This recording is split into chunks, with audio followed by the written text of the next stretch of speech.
네. 자, 이 시간에는 이제 계속해서 유동부채 매입 채무를 앞 시간에서 정리했었고요. 외상 매입금과 지급어음에 대해서 정리했었고, 이 시간에는 이제 유동부채의 미지급금과 미지급 비용. 네, 우리가 이제 그 당좌자산 공부할 때도 두 개씩 묶어서 당좌자산 정리했던 개정 과목이 미수금과 미수수입 이런 게 있었죠. 미수금도 당좌자산이요, 미수수입도 당좌자산이었습니다. 그것은 자산이라면 이쪽 유동부채에 오면은 미지급금과 미지급비용, 이거는 미자 돌림이면서 부채입니다. 그런데 미지급금은 여기서도 나왔죠. 상품 외의 비품이라든가 이런 것을 외상으로 구입한다든가, 또 상품 외의 유형자산 같은 것을 구입하고서 어음으로 대금을 지급했다든가 하는 게 미지급금이에요. 네, 그래서 미지급금은 매입을 하고서 뭔가를 상품 외의 것을 매입하고 외상한 것 또는 어음 발행한 것이 바로 미지급금입니다. 그래서 미지급금은 여기 내용을 한번 볼까요? 주요 상거래인 상품 매입 이외의 외상거래, 비품이나 기계장치 등이나 또는 식당에서 그 회식 같은 걸 하면 복리후생비라고 하죠. 이런 것 등에 대해서 대금을 1년 이내에 지급하기로 외상을 했다. 그러면 미지급금으로 기입합니다. 미지급금은 간단해요. 부채니까 대변에 기입하면 돼요. 자, 그런데 미지급 비용이라는 건 뭐냐? 미지급 비용은 비용을 발생시킬 때 쓰이는데 실제로 비용이 지급은 안 된 거예요. 단기에 속하는 비용이지만 결산일 기준으로 봤을 때 단기에 아직 지급이 안 됐어요. 그것을 단기의 비용으로 계상하는 개정과목이 바로 미지급 비용입니다. 자, 예를 들어서 임차료가 예를 들기가 참 좋은데요. 임차료. 단기의 비용에 해당하는 금액 임차료를 비용을 지급하지 않은 경우 있을 수 있습니다. 자, 예를 들어서요. 7월 1일부터 내년도 가령 1년간, 내년도 6월 30일까지 1년간 사무실을 임차했습니다. 임차하고 임대인하고 계약을 맺기를, 자, 임차료 월세죠. 임차료를 매월 다음 달 10일 날 지급하기로 했어요. 다음 달 10일. 이렇게 우리가 임대차 계약을 하면은 월세를 언제 받기로 한다. 뭐 월말에 받기로 한다든가, 뭐 20일 날 받기로 한다든가 이런 날짜를 정하죠. 그런데 우리는 다음 달 10일 날 주기로 했다. 그러면 7월 달 임대료는 8월 10일 날 주면 돼요. 그렇다면은 같은 기간 단기에 받기 때문에 미지급 비용이 발생하지 않습니다. 미지급 비용이. 자, 우리가 지금 임차자예요. 임차자. 자, 그런데 이 12월 달 거를 한번 생각해 볼까요? 2020년 12월 달 거. 자, 12월 31일이면 결산을 해야 돼요. 12월 31일. 그러면 11월 달까지 임차료는 12월 10일 날 지급했기 때문에 이미 임차료로 비용이 발생돼 있지만, 12월 달 임차료는 기간은 다 지났지만은 내년 1월 10일 날 지급하기로 되어 있기 때문에 우리가 아직 회계 처리가 안 돼 있다는 거예요. 12월 기간이 지났는데 그거를 결산 때 회계 처리해 줘라 이거예요. 만약에 임차료가 50만 원이었으면 12월 31일 결산일 날 12월 달 임차료를 비용 발생시켜 주는 거예요. 50만 원. 그런데 대변에는 이거 실제로 돈을 안 줬잖아요. 부채로 인식해서 미지급 비용 50만 원. 이렇게 부채를 발생시키는 것이 미지급 비용입니다. 기간은 경과했으나 이런 약정에 의해서 아직 지급 날짜가 도래하지 않았으므로 미지급 비용. 사실은 부채는 부채 같지 않은 부채죠. 11월 되면 돈 없어서 안 주는 게 아니라 매월 11월 주기로 했기 때문에 지불이 안 된 거죠. 이것이 미지급 비용이고요. 결산 때 쓰는 개념 과목이다. 이렇게 알아두면 되겠습니다. 자, 미지급금도 부채, 미지급 비용도 부채. 하지만 용도가, 이 개념 과목의 용도가 상당히 차이가 있죠. 미지급금은 외상한 거고 미지급 비용은 기간이 지났는데 대금을 지급할 날이 아직 도래하지 않은 거예요. 예, 근데 기중 뭐 10월, 11월 달까지는 문제가 안 돼. 항상 마지막 달이 되게 문제가 된다. 여기에 해당이 된다 이거죠. 문제가 된다기보다는 마지막 달 임차료가 미지급 비용이 되는 경우가 많이 있다. 자, 그러면 이제 부채 또 비유동 아니죠, 유동 부채죠. 계속해서 선수금과 선수수익. 예. 자, 우리가 당좌자산 배울 때 선급금과 선급금, 계약금 미리 주는 거였죠. 그거 당좌자산이었죠. 그 다음에 선급비용 생각날 거예요. 선급비용, 보험료, 차기 것까지 미리 주는 거. 그 미경과된 보험료를 선급비용이라고 했죠. 그래서 당좌자산 할 때 선급금과 선급비용 배웠어요. 자, 그것과 비교되는 개념 과목이 여기서 선수금과 선수수익입니다. 자, 선수금 부채입니다. 계약금을 우리가 판매하기 전에 계약금을 미리 받은 거예요. 그러면 우리가 상품을 그 거래처에다가 인도해 줘야 될 의무가 발생하죠. 그래서 이게 유동 부채가 됩니다. 자, 선수금은 계약금이 아니라 상품 대금을 미리 전부를 받았어도 상품을 넘겨주기 전에, 인도해주기 전에 미리 받은 건 다 선수금이에요. 자, 그러면 선수수익은 뭐냐? 자, 그러면 이제 선수금에 대한 정리를 볼까요? 여기 좀 분계 예가 나와 있으니까. 우리가 계약금을 현금으로 5만 원을 받았다고 보겠습니다. 그러면 차변에 5만 원 현금 자산 증가, 대변에 선수금 5만 원 부채 증가입니다. 그래, 계약금을 받았는데 우리가 부지런히 상품을 준비해 가지고 일주일 후에 상품을 매출을 발생시켰어요. 전달을 시켰습니다. 50만 원어치 팔았어요. 그 거래처에다가. 그러면 상품 매출 50만 원, 대변에서 수익이 발생되죠. 그러면 대금 받아야 되죠. 자, 일주일 전에 받은 선수금이 있어요. 이건 빼야 되죠. 5만 원. 이때 선수금이 차변에 와서 부채가 감소되는 거예요. 그리고 나머지는 다음 달에 받기로 했어요. 45만 원은 외상 매출금이 되겠죠. 그래서 선수금은 우리가 계약금을 받을 때 대변에서 부채가 증가하지만 상품을 인도해주면 차변에 와서 바로 없어집니다. 선수금이. 부채가 감소되는 거죠. 이렇게 흘러가는 것이고. 자, 그러면 이제 선수수익이라는 건 뭐냐? 예. 선급 비용하고 반대된다고 보시면 돼요. 선급 비용은 차기의 보험료를 미리 준 겁니다. 그게 선급 비용. 그래서 차기로 이연시키기 위해서, 비용을 이연시키기 위해서 대변의 보험료, 차변의 선급 비용 자산 잡았죠. 이 선수수익은 그것의 반대입니다. 수익을 미리 받은 거예요. 그 대표적인 게 여기서는 임대료를 예를 들을 수 있습니다.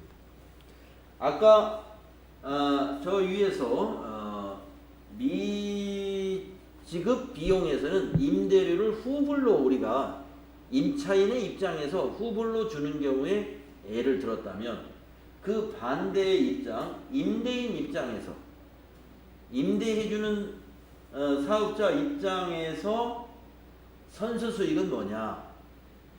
예를 들어서 월 임대료가 한 10,000원밖에 안 돼요. 뭐 10만 원이라고 할까요? 월 임대료 10만 원. 이걸 매달 한 달씩 10만 원 받는 게 너무 귀찮아. 그래서 계약을 하기를 자 1년간 여기 어떻게 땅을 빌려주기로 했든지 뭔가 빌려줬어요. 그리고 월 10만 원 받기로 했는데 1년간 계약을 했어요. 에이 그냥 1년치를 한꺼번에 주세요. 예, 120만 원밖에 안 되니까. 그렇게 거래가 일어날 수도 있습니다. 자 그래서 예를 들어서 7월 1일 날 1년치 계약을 하고 임대료 120만 원을 1년치를 현금으로 한꺼번에 받았어요. 그러면 7월 1일 날은 차변에 현금 120만 원 자산 증가시키시고 대변에 임대료 수익을 발생시킵니다. 120만 원. 자, 그런 다음에 12월 31일 결산 때는 수정분개해야 돼요. 예, 왜 그러냐? 요 임대료 120만 원이 이 안에는 내년도 게 섞여 있어요. 차기, 경과가 지나지 않은 수익이 이 안에 잡혀 있다 이겁니다. 그래서 아직 경과가 안 지난 게 6개월이 남았죠. 6개월. 그래서 6개월치 수익을 이 결산할 때 말이죠. 임대료를 차변에 60만 원을 적어줘요. 그러면 이게 수익의 소멸이에요. 2020년에서는 이 수익을 빼준다 이거예요. 임대료 60만 원 수익 소멸 시켜줍니다. 수익 소멸. 그리고 이거는 차기로 가지고 가기 위해서 이거를 수익에 이연시키죠. 선수 수익 부채로 잡아가지고 내년으로 가져가요. 미리 받은 수익이다 하는 거죠. 선수 수익. 유동 부채에 해당이 됩니다. 내년이면 이게 갚아져요. 내년에 돈을 주어서 갚는 게 아니라 이 선수 수익은 임대기간 내년 6월 말일이 되면 자연적으로 의무가 다 수행되니까 선수 수익은 만기 때 차변에 오고 대변에 임대료 2021년도에 임대료가 되는 거죠. 저 부채가 빠지고 수익이 발생됩니다. 네, 그래서 임대료 같은 거 1년치 선불로 받다 보면 결산 때 임대료 수익 선수분이 발생이 됩니다. 그것을 부채로 인식해 주는 게 선수 수익이에요. 그리고 차변에서는 수익을 소멸시켜 주고요. 내년의 수익으로 내년에 그 임대 기간이 끝날 때 이 60만 원이 대변에 가서 2021년도 임대료로 수익 발생되고 저기 있는 선수 수익 부채가 내년에 차변에 와서 없어져요.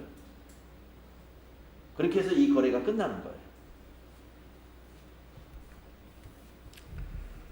자, 그러면 좀 아리송한 개정 과목들을 여기서 또 한번 정리를 합니다. 손익의 발생과 이연에 관해서 개정 과목들이 4개가 좀 아리송하다 이거예요. 그래서 그 4개가 뭐냐? 미자 돌림 2개, 미수수익, 미지급비용, 선자 돌림 2개, 선수수익, 선급비용. 요게 항상 여러분들 아리송하게 할 거예요. 근데 이게 원리를 알고 보면 다 정리가 되는 것인데 지금 우리가 부채에서 배웠던 것은 저기 미지급비용 요거 부채에서 지금 나왔고요. 이건 부채예요. 2번은 부채. 그 다음에 선수수익 요거 방금 나왔죠. 선수수익 요거 이거 부채죠. 부채. 그래서 지금 부채 시간에 2번에 있는 비용의 발생 미지급 비용과 수익에 이은 선수 수익을 지금 했고요. 당좌자산 배울 때 미수 수익 당좌자산, 선급 비용 당좌자산 요거 자산 때 배웠다 이겁니다. 1번은 당좌자산에서 4번도 당좌자산에서 우리가 공부했다. 그래서 미수 수익에 해당되는 것들이 이런 것들이 있을 수 있다 이거예요. 임대료, 미수 임대료, 미수 이자, 미수 수수료 등이 있을 수 있고요. 미지급 비용에 해당되는 것들은 미지급 임차료, 미지급 이자, 미지급 수수료 이런 것들이 있습니다. 선수 수익에 해당되는 것은 선수 임대료, 선수 이자, 선수 수수료. 선급 비용에 해당되는 것은 선급 임차료, 선급 보험료, 선급 이자 이런 것들이 해당이 된다. 그리고 여러분 기억하고 있는지 모르겠는데요. 미자 돌림이라는 것은 발생이라고 그랬죠. 그래서 여기 발생은 미자 돌림. 또 선자 돌림은 여러분 이연이라고 그랬죠. 이연. 예, 이연 문제 나오면 선자 돌림 개념 과목을 찾아라. 예. 그래서 의외로 이걸 잘 외워두면은 답은 쉽게 이론 문제에서 쉽게 찾을 수 있어요. 전표 입력 문제가 나오면 개념 과목을 정확히 차대별 나눠서 쓸 수만 있으면 됩니다. 자, 그래서 나중에 이제 전표 입력하고 실무 때 이걸 또 한번 여러분이 또 다듬어 지낼 시간이 더 있습니다. 일단 이론에서는 이렇게 하시고, 자 이제 계속해서 유동부채 개념 과목, 네 유동부채 개념 과목이 꽤 되죠. 다음 예수금 보겠습니다. 예수금. 이 예수금이라는 개념 과목은 도대체 뭐냐? 일시적으로 잠시 보관하고 있는 성격입니다. 회사 돈이 아닌데 회사가 보관하는 경우가 있어요. 어떤 경우냐면 대표적인 게 종업원들에게 급여를 지급하는 경우입니다. 급여 지급할 때 이 사용자인 회사는 소득 금액을 지급할 때, 즉 급여를 지급할 때 그 근로자의 세금, 근로소득세와 지방근로소득세를 급여를 지급하는 자가 징수하도록 돼 있어요. 그걸 원천징수라고 그러죠. 원천징수. 소득 금액을 지급하는 자가 세금을 징수해라. 그래가지고 국가에 내줘라, 납부를 해라 이런 겁니다. 그래서 이 세금은 말이죠 회사 돈이 아니에요. 그래서 잠시 보관합니다. 그러므로 부채라는 거죠. 그걸 예수금으로 정리합니다. 자, 그러면 우리가 급여 지급하는 날 세금만 공제하느냐? 보험료 같은 것도 공제합니다. 사회보험료. 그래서 어떤 것이 있어요? 건강보험료, 고용보험료, 그리고 연금에 국민연금. 네, 이런 것을 공제하죠. 그 공제 금액도 다 예수금이에요. 공제해서 회사 돈이 되는 게 아니기 때문에. 자, 그 다음에 예수금은 지금 부채란 말이죠. 유동부채. 근데 우리가 기업이 공제를 하는 경우도 있지만 공제를 당하는 경우도 있다 이거예요. 두 번째 줄 밑에 주의해 보면 우리 기업이 받을 금액에서 일정 금액을 원천징수 당하였을 때, 원천징수 당했다는 말은 공제를 당했다 이 말이에요. 공제를 당했다. 그럴 때는 예수금이냐? 아니죠. 우리가 당했으니까 그거는 자산입니다. 선납세금 처리예요. 선납세금 우리 자산에서 예제가 안 나왔어요. 설명도 없었어요. 네, 선납세금은 당좌자산으로 분류합니다. 근데 왜 안 나왔느냐? 선납세금은 결산할 때 없어져요. 이때 발생했다가 결산할 때 법인세로 대체가 되거든요. 그래서 앞에서 안 다뤘던 거예요. 그래서 선납세금은 결산 시 뭐로 된다? 비용으로 돼요. 법인세. 법인세로 대체된다 하는 것도 함께 알아두세요. 그러니까 결산하고 나면 선납세금은 잔액이 없어진다 이거죠. 그 잔액이 비용으로 가버리니까 자산 없어지고 비용으로 가버려요. 그 분계를 우리가 수동으로 할 겁니다. 이제 실무할 때. 자, 그러면 선납세금이 언제 발생하는가? 제가 예제를 하나 만들어 놨어요.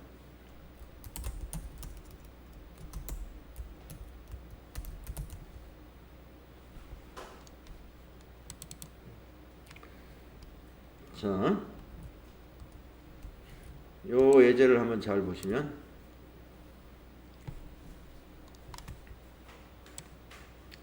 선납세금이 이럴 때 발생합니다.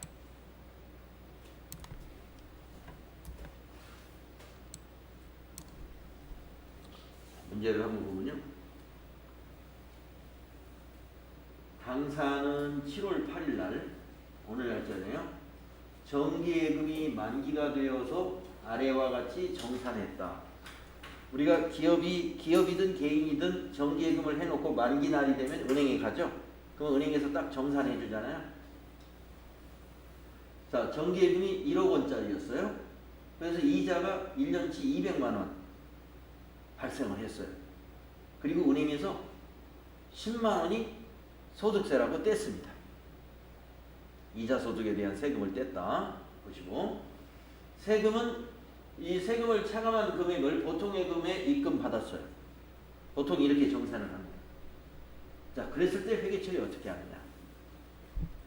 자, 차변에 보통예금으로 들어온 것은 정기예금 해제된 원금 100만 원, 아니 1억 원 하고 이자 200 중에서 원천징수 세금 뺀 10만 원, 뺀 190만 원이 같이 들어오죠.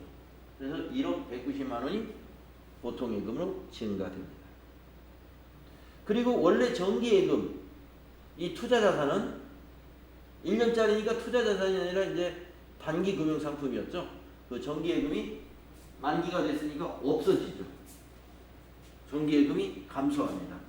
자산 감소 1억 원. 네.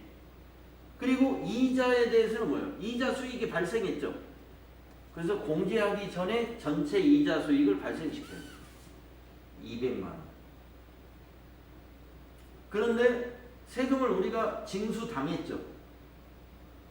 그것을 선납세금, 법인의 경우 선납세금으로 자산 처리한다 이거예요. 선납세금으로. 자, 이자 수익도 법인의 수익입니다. 영업의 수익이죠. 법인은 상품을 팔아서 매출액이라는 수익을 일으키고 이 여유자금으로 이게 예금을 하면 이자 수익이라는 영업의 수익도 발생합니다. 이 모든 수익이 뭐예요? 모든 수익이 다 법인의 수익이란 말이죠. 영업의 수익도. 수익에서 비용을 빼가지고 법인세 차감 전 이익이 나오면 거기에 대해서 세금을 부과하는 게 법인이에요. 법인은 세금을 그렇게 내는 겁니다. 그런데 어떻게 해요? 이자 수익이 있다고 해서 은행에서 당신들은 나중에 법인세로 세금을 낼 거니까 원천징수 안 하겠습니다. 그게 아니에요. 미리 세금을 떼버려요. 은행에서. 그래요? 그러면 우리는 법인인데 나중에 법인세 납부할 건데 하고 세금 미리 낸 것을 선납세금으로 정리했다가 결산할 때 납부해야 될 법인세에서 이걸 빼는 거예요. 그래서 선납세금이 대변해 가면서 차변에 법인세 비용 이렇게 비용으로 그때 처리가 됩니다. 그래서 납부할 세금에서 공제할 때 이게 비용이 된다. 그건 결산 때 한다. 그래서 원천징수 당했을 때는 법인은 자산 처리합니다. 요거 우리 자산에서 이 부분이 안 나왔습니다. 그래서 지금 예수금 할 때 법인이 원천징수를 하면 대변의 예수금, 법인이 은행 같은 기관을 통해서 원천징수 당하면 차변의 선납세금.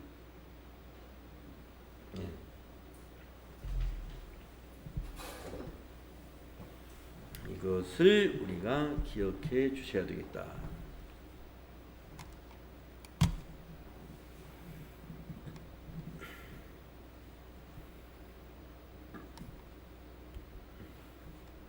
자, 그러면은 예수금에 대해서 그 예제가 다음 페이지에 나오네요. 급여 지급시. 자, 근로소득세, 지방소득세, 사회보험의 본인부담금을 원천징수하는 경우에, 자, 예를 들어서 급여가 오늘 한 사람에게 급여 500만 원을 지급했어요. 500만 원이 급여인 사람이 있어요. 그러면 차변에 급여는 총액을 기록해요. 급여, 비용 발생 500. 그런데 500만 원을 다 주는 게 아니라 이러한 세금이며 또 사회보험료를 공제하죠. 예수금이 20만 원이 발생했어요. 공제금액이. 그러면 20만 원을 부채로 대변에 기록한다. 나머지는 통장으로 이체시켜서 송금시켜주죠. 그게 480만 원이다. 480만 원. 그래서 급여 지급 시 차변에 급여 총액이 오고요. 대변에는 예수금, 공제금액이 오고요. 대변의 보통예금, 차감 지급하는 금액이 대변의 보통예금이 된다. 급여 지급 시 회계 처리 이렇게 해야 됩니다. 그 다음에 납부할 때, 근데 여기 보니까 복리후생비가 들어온 거 보니까 건강보험료를 납부했나 봐요. 자, 예수금 안에는 회사 부담분이 없는 근로자의 소득세도 있고, 나중에 그 회사 부담분하고 근로자 부담분을 포함해서 납부해야 되는 건강보험료라든가 고용보험료 같은 게 있습니다. 지금 건강보험료를 한번 예를 들어 볼게요. 자, 건강보험료. 자, 이 부분에 대해서 건강보험료를 10만 원을 납부했다고 보겠습니다. 그러면 그 10만 원 납부 금액 대변에 현금으로 납부했다고 보고요. 자산 감소됐는데, 그렇다면 이거는 급여 지급할 때 공제했던 직원 부담금 5만 원, 그건 예수금에서 부채 감소시키는 거예요. 그 다음에 회사가 50% 지원한 그 건강보험료는 복리후생비, 회사의 비용으로 처리합니다. 5만 원. 그래서 예수금은 회사의 비용이 될 수 없어요. 예수금은 부채 감소.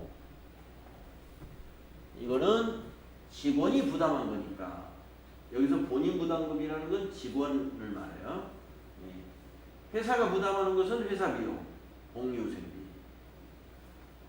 그래서 건강보험료 납부할 때라든가 고용보험료 납부할 때 이렇게 하시고, 국민연금은 복리후생비보다는 세금과 공과라는 개념 과목을 써요. 세금과 공과금이라는 비용 개념 과목. 자, 예수금 어떤 성격의 것이고, 급여 지급할 때 대변에 갔다가 나중에 납부할 때 차변에 와서 소멸된다는 것을 알고 계시면 되겠습니다. 자, 유동부채가 또 있습니다. 단기 차입금. 단기 차입금.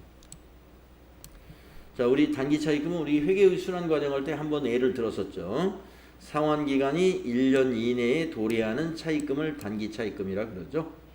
그래서 차입할 때 차입해가지고 보통예금에 입금시켰어요. 차변에 보통예금, 대변에 단기 차입금, 부채 증가, 자산 증가, 부채 증가가 되죠. 이렇게 되면. 자, 그래서 이제 이 단기 차입금이 1년 이내니까 뭐 6개월 빌렸다면 6개월 후에 이거 갚아야죠. 단기 차입금 갚으면 차변에 와서 부채가 감소합니다. 그리고 마지막 이자도 내야 되죠. 이자 비용이 발생하겠죠. 비용 발생은 차변이니까 차변에 기록됩니다. 만약에 단기 차입금이 100원이었고 이자가 10원 나갔다 그러면 이자 비용 10원이죠. 그러면 우리 통장에서 110원이 은행으로 입금시켜줘야죠. 그래서 대변의 보통예금은 110원 자산 감소하게 되는 것이죠. 이것이 상환시 회계처리입니다. 자, 단기 차입금 간단한 것이고요. 그 다음에 가수금. 자, 가수금 하면은 가지급금이 자산에서 가지급금이 생각이 날 수가 있습니다. 자, 가지급금은 지급은 했는데 금액이 확정되지 않았어요. 그래서 금액이 확정될 때 비용 처리하기 위해서 미리 자산으로 잡아두죠. 가지급금. 출장 떠날 때 돈 가져가는 거. 차변에 가지급금. 자, 가수금은 뭐냐? 수금이니까 돈을 받았다는 겁니다. 통장에 입금은 됐는데 그 계정 과목이나 금액이 확정되지 않았을 때 임시로, 일시적으로 사용하는 개념 과목이에요. 자, 우리 회사 통장에 100만 원이 들어와 있어요. 그래서 회계 처리해야 됩니다. 차변에 보통예금 100만 원 증가. 근데 왜 이게 어느 거래처에서 들어왔는데 입금자가 확인은 돼요. 근데 무슨 돈을 보냈는지 지금 확인이 안 돼요. 그러면 가수금 부채로 잡아요. 예. 그래가지고 하루나 이틀 후에 연락이 왔습니다. 그 100만 원은 저희 외상매출금 300만 원 있는데 우선 100만 원을 먼저 갚겠습니다. 이렇게 연락이 왔다는 거예요. 아, 외상매출금 갚으신 거야? 그러면 가수금이 이제 부채를 없애줍니다. 차변에 와서 가수금 부채 감소. 그리고 외상매출금을 받았으니까 받은 걸로 처리해야죠. 대변에 외상매출금 100만 원 자산 감소. 네. 그래서 가수금은 여기서는 부채로 발생시켰다가 나중에 원인이 밝혀지면 차변에 부채가 감소됩니다. 부채가 증가했다가 이때 부채가 판명이 되면 감소되는 일시적인 개정 과목인 것입니다. 가지급금도 일시적인 거였죠.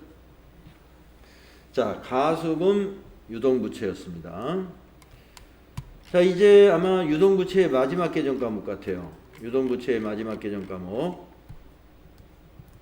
유동성 장기부채. 자, 개정 과목 이름이 아주 특이하고요. 뒤에 장기부채라는 말이 들어갑니다. 장기부채라면 비유동부채일 거란 말이에요. 근데 유동성 때문에 유동부채가 됐다 이 말이에요. 유동성 아시죠? 유동과 비유동. 자, 비유동이라는 것은 부채로 말하면 상환기한이 1년 넘는 거. 유동부채라는 것은 상환기한이 1년 안에 있는 거. 그런 거예요. 유동성 때문에 장기부채가 유동부채가 됐다. 이 말이 뭐냐? 자, 밑에 그림을 보면 됩니다. 비유동부채 중에서 말이죠.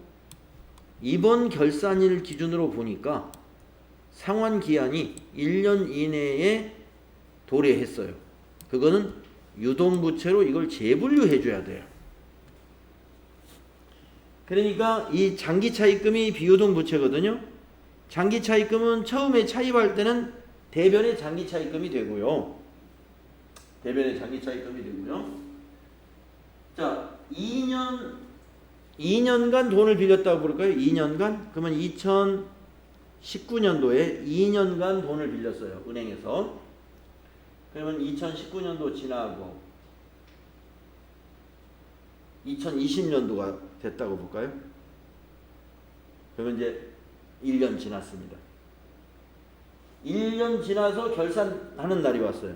그러면 이 결산 시점에서 보면 우리가 부채에서 유동이냐 비유동이냐 하는 것은 항상 결산 시점에서 따지는 겁니다. 그러면 이때는 2년 후에 갚는 거니까 비유동 부채인 장기차입금이지만 1년 지나서 결산하는 시점에서 보면 이제 갚아야 할 날이 1년 이내로 돌아온 거예요. 이 시점에서 보면 2020년 12월 달. 그러면 뭐를 해야 돼요? 유동부채로 재분류하는 작업을 한다 이거예요. 유동성 대체분계라고 그래요. 이것을 유동성 대체분계.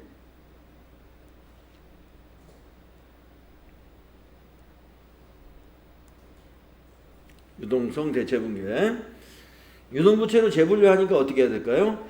장기차입금은 차변으로 와서 부채를 감소시켜버리고, 즉 없애버리고, 대신에 대변에 유동성 장기부채 해가지고 여기서 다시 부채를 증가시켜줘요. 그럼 부채 총액과 그 거래처에는 영향이 없는 겁니다. 네. 안 갚았지만 갚은 걸로 하고 다시 부채를 증가시켰기 때문에 개정 과목만 바뀐 거예요. 개정 과목을 바꾸는 이유는 유동부채로 표시되어서 유용한 회계 정보가 만들어지게끔 하는 겁니다. 그런 다음에 이제 2021년이 됐겠죠. 이제 결산이 2020년 결산이 끝나면 그 다음 날부터는 이제 2021년도잖아요. 그래서 어느 날 7월 달이 돼서 갚게 됩니다. 그러면 유동성 장기 부채도 이제 차변에 와서 부채 감소됩니다. 이렇게 장기 차입금이 중간에 결산하는 날 유동성 장기 부채로 재분류가 된다 하는 것이죠. 그래서 유동성 장기부채는 유동부채 개정 과목이다. 재분류 때 쓰는 개정 과목이다. 네, 기억하시면 되겠습니다. 자, 유동부채가 한 10개 정도 나왔나 봐요. 번호는 7번이지만 막 2개씩 묶어서 번호 붙인 게 있었죠.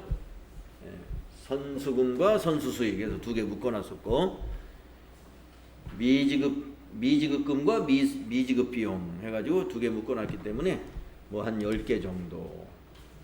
예, 또 외상 매입금과 지급보험 해가지고 두 개 묶어놨었죠. 그래서 이 부채에서 유동부채 개정 과목들이 쭉 정리가 되어 있었고요. 다음 제4절에서는 이제 비유동부채로 공부하자. 비유동부채는 개정 과목 몇 개 안 돼요. 비유동부채는 몇 개 안 됩니다. 이제 사채에 대한 것을 사채에 대한 것을 뭐 내용은 많이 있는데 사실은 사채 그렇게 FAT 1급에서는 사채에 대해서 이 발행했을 때 회계 처리만 시험에 나오거든요. 그래서 일단 그러나 사채가 어떠한 현금 흐름이 일어나고 회계 처리는 사실은 어디까지 해야 되는 것인지 그 전반적인 것은 좀 설명을 해서 여러분도 알고 계셔야 되니까 다음 사채 설명은 다음 시간에 시작을 하는 게 좋을 것 같아요. 그래서 오늘은 일단 여기까지 하시고 남은 시간은 이제 정리도 하고 질문 있으면 질문하시면서 마무리하겠습니다.